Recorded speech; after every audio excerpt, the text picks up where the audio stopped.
алғашқым. Шаршадым-ау, арғымағым алтыным, енді тірлік тегізбесін салтыным, қолда барда қадіріңді бердім, қолада емес, күміс емес алтыным. Сүріндіре алмады ғой бүгінсін, күншілердің көкірегі түйінсін, біз сенің. Жақсы. Өлең кімге арналған?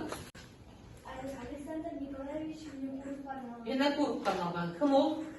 Отырамын. Кім ол? Нұрайым. Александр Николаевич Винокуров.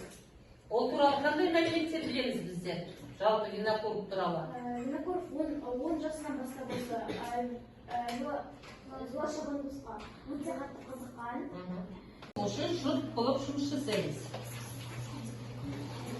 Берген сұрақтарды бір-бірлеріңе бере отырып, жауаптарымен ой бөлісесіңдер. Бастайық. Ауызша жазбаймыз, ауызша. Берген сұрақтарды диалогта қолданасыңдар. Менің ойымша спорт денсаулыққа өте емес, ол спортпен айналысқан дене шынығып, өз денсаулығыңды нығайтасың деп ойлаймын. Жақсы, отырамын. Жақсы. Төрт етіс бар. Өзіндік, өзіндік емес, өздік, дұрыс айтасыз. өзгелік, ырықсыз және біз өтейін деп жатқан Ортақ етіс, жақсы.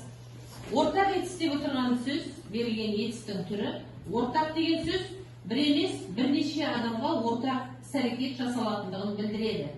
Ортақ етістің жасалу жолындағы жұрнағы етістіктің түбіріне с, ыс, іс деген жұрнақ жалғану арқылы жасалады. Мысалы, айт деген етістікке. Ортақ етістің жұрнағы жалғанған кезде қандай болып шығады? Айтыс, сөйле, сөйлесті, сара, ортақ етіс жасаймыз. Олай болатын болса, берген ортақ етіске байланысты тапсырмаларды қарайық. Біз өз батқан, берген етістер қандай етістің түрлерінде жатады? Әрбір етістіктің қасында тұрып, өздік па, өзгелік па, ырықсыз ба, сосын айтылды, айтысты, бөлісті, қаланды, білгізді, созылды, сосын сөйлетті. Бірінші етістерді кім жазаттықтан? Қандай етістің түрі? Құралай келеу?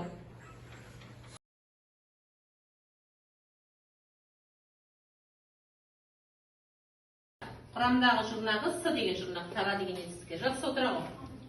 Келесі, кім? Фариза. Айтылды, ырықсыз етіс. Ырықсыз етіс, айтысты. Айтысты, ортақ етіс. Жақсы. Келесі. Айша. Ортақ жазамыз.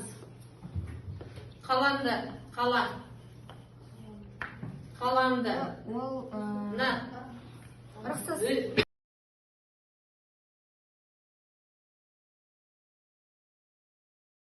Арналған өлеңмен тыңдалым мәтіні бойынша таныстық. Және тілдік бағдар бойынша ортақ етіс, оның қандай жұрнағы бар екенін білдік. Сонымен қатар, біздер сабақтың барысында, сабақтың мақсатында орындалуға тиісті тапсырмаларды түгел қамтыдық деп ойлаймын. Ендігі кезекте сіздерге айтатын нәрсе, велосипед тебудің қандай пайдасы бар? Велосипед тебудің қандай пайдасы бар есімізге түсіріп көрейік. Нұрай, бастайық. Айтамыз бір-бірге. Пайдасы. Менің ойымша велосипедтің пайдасы аяқ бұлшықеттері үшін ғана. Жақсы, отыра ғой, Құралай. Қан айналымы жақсарады. Қан айналымы жақсарады, Фариза. Осы экологиялық мәселелерді жоюға көмектеседі. Жақсы айтасың. Келесі, Айша. Велосипед тебудің пайдасы көз көру қабілетін жақсартады. Көз көру қабілетін жақсартады. Денені шынықтырады. Жақсы. Велосипед теу, мысалы осы велосипед тебудің пайдалы екендігін білгеннен кейін, көп жағдайда үлкен қалаларда, арнайы Астана, Алматы қалаларында велосипед көшелердің бойында орналасқан.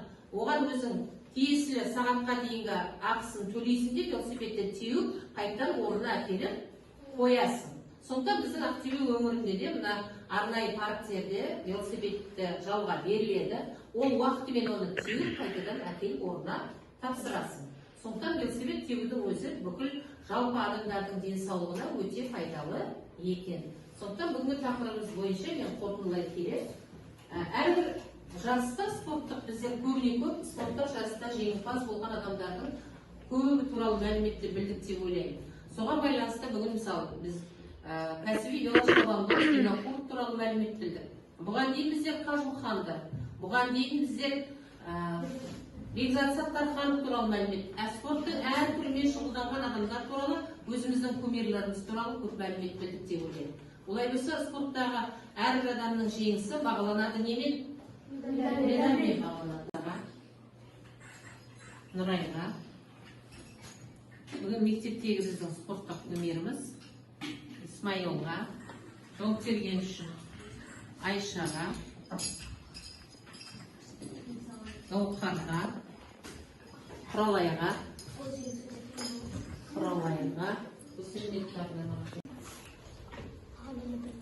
Кәне, түгел қараймыз. Кәне қараймыз.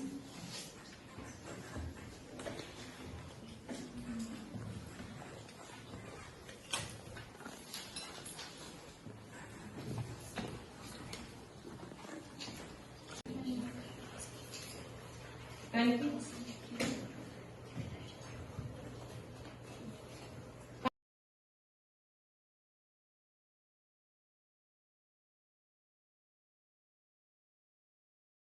Қонағымыз аяқталды. Отырамыз.